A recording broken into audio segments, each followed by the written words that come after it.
Greetings, guys. Welcome back to my channel. My name is Mona, and this is my channel, Evolve with Monat. A quick morning message from Early Meditations.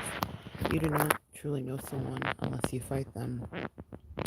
Uh, in the review of The Matrix, I heard that line, and I was studying the Oracles part in The Matrix, and if you haven't seen that movie, then go back and watch it. It's highly applicable to life in general in weird ways.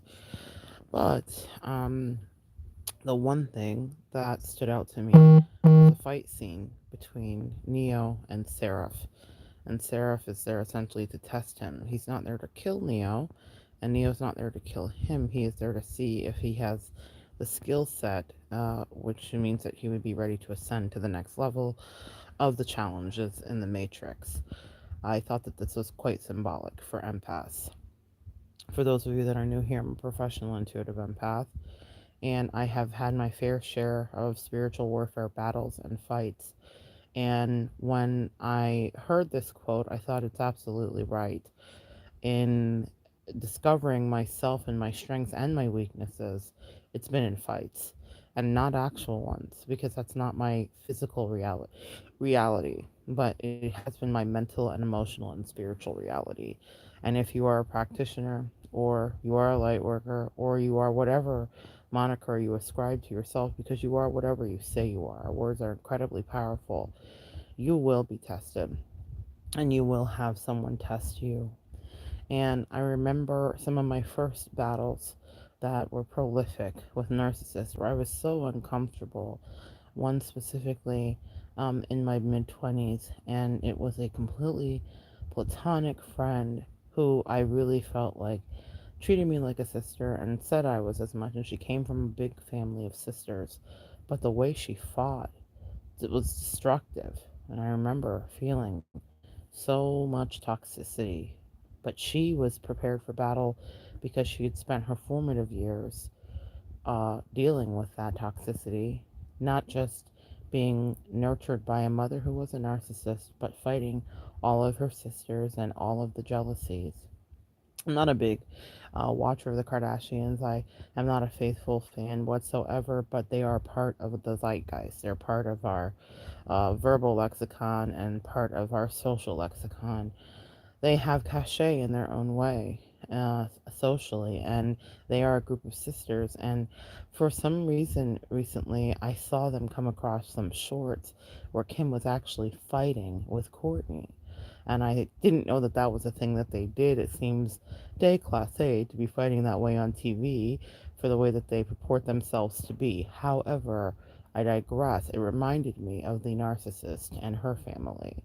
And what I learned from that narcissist was how to defend me. You do not truly know someone unless you fight them.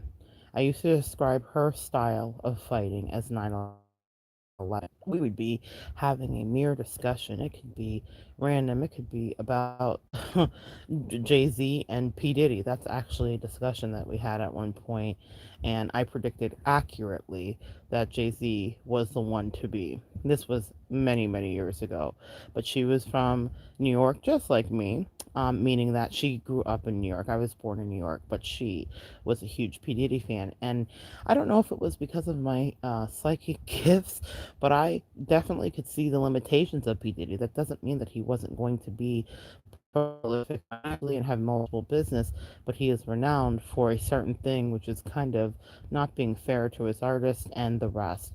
What I will say is, I don't know why I knew Jay Z was the best before he was a billionaire, before Beyonce was his wife. I always was rooting for him, and I felt inspired by his words, and I saw that he had the gift of prophecy. And I think that's what I resonated with. P. Diddy was limited and, in fact, very much enmeshed in the Matrix. And that's not to say that Jay-Z doesn't have his own Matrix. It is to say that he broke free. He became his own Neo, as some would say. Now, that is maybe a little thing for someone that's interested in that. But back to me and this narcissist. So we're having this discussion, and it's a simple thing. And who cares? It's pop culture, really. But she got so incensed and started to verbally and violently attack me. 9/11 is what I say because of what happened on that day. How did we go from a beautiful day to the world ending? Sometimes when you're in fights with people, that is their way. That is how they want to have you feeling. It is dramatic. It is intense. It is cutthroat. She went for the jugular. I didn't understand it. I did not grow up with that. I did not grow up with a bevy of sisters, though I have them. They were not in my household. So that kind of vitriolic, low vibrational, bottom of the barrel, cutthroat energy was not something that I did know. It was weird to me. It was hurtful to me. It caused me to recoil. But then, over time, I had to figure out how to protect myself and how to come out swinging. And I got to know the depths and the dregs of her personality because of the insults and the nasty things that she hurled at me. And then she'd want to go back to normal. You don't know somebody until you fight them. You may think that you have a good friend, and you may think that you have an enemy, but you will not know who they are until you have subjugated them to bended knee. Empath, it's a hard thing for me to even say, but that's why these challenges from these toxic people come your way, because we do everything to avoid confrontation.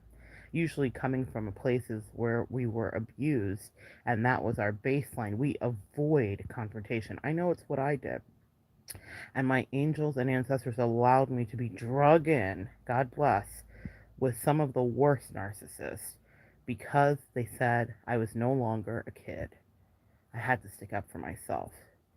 Being a kid, I was always one of the biggest people in the class. I mean, that tallest, biggest, whatever, you fill in the blanks. And I remember little Spanish girls that were in my neighborhood that were beautiful and would invite me to the quinceañeras. And before quinceañera time, when we were 8 or 9, they'd say, Monette, you have to stick up for yourself. Don't let them bully you. No one could compute my size with my kindness, the gentle giant, if you will. Empath, no matter what your size, you are the gentle giant in so many ways because giant in your spirit, giant in your energy, giant in your soul. But I was actually taller than everybody and bigger than everybody, and no one could understand or know how come I wouldn't just punch the bully who tried to punch me. That's why I was given some of the experiences with those narcissistic energies because I learned how to punch the bullies that tried to punch me. And I mean that absolutely figuratively. Where I battle is with words, where I battle is spiritually because I'm assessing you completely. And if you are unfair to me, I'll even be patient and wait. But oh my God, when I open that gate, you will never recover. They say always beware of the person who is shy, the shy guy, the person that you don't even notice who is standing by, because that's the one that will mollywop you. Mollywop is a colloquial term for beat you down. People have come at me real slick out their mouth, and maybe they even forgot the things that they said, but I never did. It was always in my head. An empath, the same is true for you. Because in order for us to survive our early narcissistic abuse, we had to compute and make a data bank of all of the things that people said and sent our way so that we could understand in the world how we could exist and or play in or live or stay or exist another day. People don't understand why our memory is like elephants. And so when they get into battle with us and they think, I don't understand. I had this happen recently. First day of the new year, Sagittarian energy, and it was a superfluous person. And I've made a video about it just a few weeks ago because it was a relationship I knew I would need to let go. But someone tried me, and they had tried me for years, and they thought that I hadn't really taken account of it, but I held them fully accountable in a way that surprised them. And I will never forget her saying to me, almost like Tyrese, "Why are you being mean to me?" Why was I being mean to her? Is what she asked me. I was fascinated and I was perplexed because when she was cavalier with me, she did not hold back. There was nothing in her mouth that she didn't say when she tried to sun me and put me in my place, when she said terrible things that she was so embarrassed of. She tried to gaslight me and tell me she never said them. That's what we deal with. That's the bedlam, the insanity of the narcissistic people around us. When confronted with her reality and confronted with her bad behavior, she literally blanked out and was like, "I never said it." And it reminded me of another Sagittarius that I dealt with a few years ago who did the same. I thought, okay, Lord Jesus, these low vibrational Sagittariuses are actually insane. But the thing about it is, she didn't really know me. She was shocked. It was as if I had slapped her with a handful of fire ants. I could tell she was shocked by my stance, by my bravado, by my lack of willingness to back down because she tried to manipulate me and cry and throw her tantrum around. I didn't give a fuck. Excuse my language so early. But the truth is the truth. And I once had a professor that says sometimes the vulgarity of the moment calls for the language. She was vulgar to me. And I had showed up in her life repeatedly, loving her energetically, even when I was tired, being obedient to my angels to give her chance after chance when she needed it because of tough things she was going through with family dynamics and crossing over. But when all that had gone by and the time had elapsed and accountability needed to be paid, there was no accountability that she wanted to send my way. She denied my reality. Empath. Too often we are in situations where people deny our realities and then they meet the other side of us. The quote is, "It is better to be a a warrior in the garden than a gardener in the war." We are often just working our raised beds of herbs and love and kindness. We have our hands in the dirt. Good morning, Kesala. We have our hands in the dirt. We are figuring out our worth. It is better to be a warrior in the garden than a gardener in the war, but empath, that's what I'm here for. It's a revolution. You are a warrior, whether you realize it or not, and I know that fighting is not what you want to do. You don't want to get your hands or your words or your hearts bloodied, but sometimes you will have to deal with these fools and let them know that your spirit will not be sullied because they are ridiculous. We are warriors in the garden. We are unsuspecting. And that's why she was perplexed and appalled. She was surprised, dismayed, and taken aback. This is not the Monette that I used to get to attack. No, it's not. I will not back down, and no longer will I be around because I don't have to deal with your energy. Empath, the same is true for you and any of your frenemies. You are a warrior in the garden, unsuspecting and kind, going around and talking to ladybugs and new little animal friends that you find. And so they think they can treat you any kind of way, but it's not what I'm here to tell you. You will really get to know them, and they will really get to know you in the battle.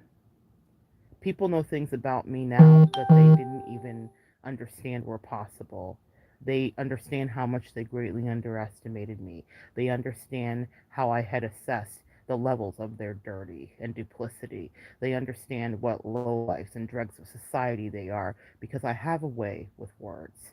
Even if that's not your strong suit, please, empath, know your worth and stand up for yourself. While they gaslight you to your face, let them know what a disgrace they are, and let them know they had you fucked up the whole time. They never understood that you were sent from the divine just to lift them up. Go past their jealousies, go past the things they couldn't see, go past their triangulations, go past their punishments and their aggravations, and let them know they never knew who you were. But when you guys have to get into the fight, then finally they will see the light, that it's not what they thought. It is not a game. And it will be no longer them driving you insane. You will perpetually live on in their mind. Because when we find our cojones, my sweet empaths, that is the empath that will keep the narcissist in the bind. That's the super empath. Stand up for yourself and figure out who you are. I learned so much about who I was in battle and who I wasn't ever going to be, and who were the nobodies and the somebodies all around me that thought so. I learned so much about myself when I actually decided to grow up and stand up and no longer allow people to plow over me with their simulated, matrix steeped realities. I tell the truth, even the truth about me.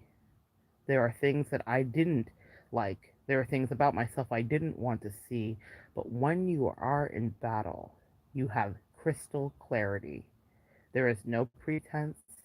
There is nothing that you can no longer pretend you don't want to be. I learned that I too can be just as low vibrational as them, but I reserve that for when I realize that a foe is no longer a friend. Yeah? You have to really be careful when you fight. It is very martial art principle.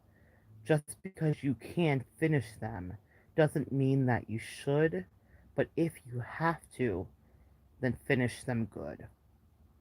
And know that you're capable of that, empath. See, for a lot of us, that's scary, that we could verbally assassinate anybody, that we could ever hurt anybody, because it's the very thing we avoid our whole life because we know what it feels like.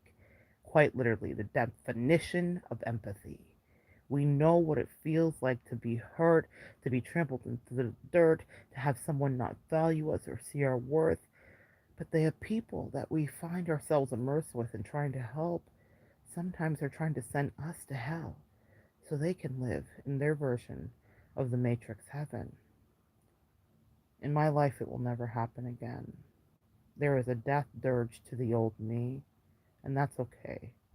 I'm glad I knew that old somebody. But I didn't get to know who I really was, and they didn't get to know me until I had to battle them. And unfortunately, their blood, figuratively, was shed permanently. If I get to that point with anybody in my life, there is no coming back from that fight. I will walk away the victor. And that's something that I think empaths need to be empowered to understand. You too walk away the victor. Whether you walk away in silence and you choose to not engage in violence energetically, that's fine. But there will be a time in your life where you are pushed, where you are asked to take a deeper look at your shadow side and access it for your survival. That's why we have it. Not just to sprinkle it judiciously among everybody like so many do, never healing their wounds, never checking their issues. We are different. But that doesn't mean that we still don't have the same components as the enemy. It still doesn't mean that we still don't have the shadow side and the ability to black out just like they do. If I get to that point with somebody, if you get to that point with somebody, trust and believe, empath, they pushed you. Because we actually literally do everything within our will not to be involved in that kind of red or blue pill. The premise in the Matrix is that we had to give, or they had to give humans a subconscious choice even to choose the red or the blue pill when it was still a whole simulation. The red or blue pill in this case, let's talk about our shadow and our light side. We both have it. There's a reason they both reside. It's not so that we always are choosing the red or always choosing the blue. Sometimes you will have to integrate both to understand what you need to do in order to protect yourself. Access your shadow side when necessary. Jettison off haters and narcissists and abusers in your family, and fill in the blank actually when it's time. And once you've battled them, then you have drawn a line and they will understand that you did define your character and your personality in that moment. There are many people I know that didn't realize they didn't know me, that took me for a wallflower and a doormat, and were unexpectedly bloody surprised. Because I don't fight dirty, I open their eyes. That's my way. Figure out your style. It's not all the same, but for many empaths, we're in a similar vein. The truth is your weapon.